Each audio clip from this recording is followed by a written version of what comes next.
मागील 14 दिवसांपासून संपूर्ण महाराष्ट्रामध्ये प्रत्येक मतदारसंघामध्ये प्रचाराच्या वाजणाऱ्या तोफा आता शांत झालेल्या आहेत। शेवटच्या दिवशी प्रत्येक पक्षांनी आपापली जोर आजमाईश करत राहिली आणि सभांचा धडाका ठेवला होता। त्यात जळगाव जामोद मतदारसंघातील आमदार संजय कुटे यांची रॅली ही निर्णायक ठरली। या रॅलीमध्ये मतदारसंघाच्या कानाकोपऱ्यातून महिला आणि पुरुषांनी एकच गर्दी केली। शेगाव शहरात या रॅलीचा समापन करून गांधी चौक येथे त्यांनी जवळजवळ पाऊण तास पर्यंत भाषण दिले। या भाषणात गांधी चौकामध्ये आजपर्यंत जी गर्दी झाली नाही ती गर्दी पाहावयास मिळाली। आणि मी एवढं जे आहे ते अधिकाऱ्याने यासाठी सांगू शकतो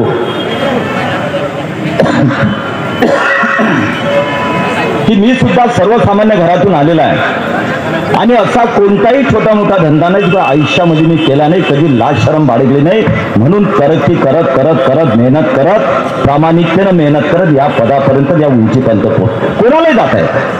एखाद्या युवकाला वाटतं की महाकाळात आमदार साहेब तर काही सांगतात, त्यांचं सगळंच आहे, गाडी आहे, घोडा आहे, बंगला आहे, पैसा आहे, सगळंच माझ्यावर काहीच नाही, मी करू काय? पण तू प्रयत्न कर। तू ज्या दिवशी प्रयत्न करायला सुरुवात कराल त्यावेळेस तुम्हाला कोणीही रोखणार नाही, पण तुम्ही प्रयत्नच जर करणार नाही तर मग कधीच पुढे जाऊ शकणार नाही।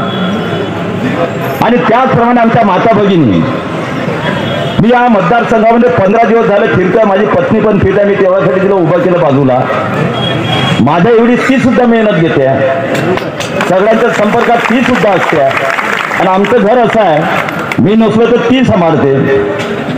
मी घरी जरी नसलो तरी कोणताही कार्यक्रम असो, काही असो, कोणाचं सुख असो दुःख असो, घरी येणाऱ्याचा आदरातिथ्य असो, त्याचं काम असो, तेवढंच काम ती सुद्धा करते। म्हणून माझ्या यशाच्या आणि माझ्या राजकारणाच्या समाजकारणाच्या 50% हिस्सा तिचा सुद्धा की तुम्ही चांगल्या मार्गाने काम करा, राजकारणासाठी कमीत कमी वेळ द्या। मी हा राजकारणी नाही आहे की युवकांनी रात्रंदिवस माझ्या मागे फिरत राहावं, मी कधीच अपेक्षित केलेलं नाही आहे। युवकांनी आपल्या मार्गाने पुढे गेलं पाहिजे आणि जिथं जिथं प्रत्यक्ष अप्रत्यक्ष माझी मदत त्याला लागेल त्यावेळेस मी त्यांच्यासाठी सदैव तयार आहे। महेंद्र मिश्रा, विदर्भ न्यूज, बुलढाणा।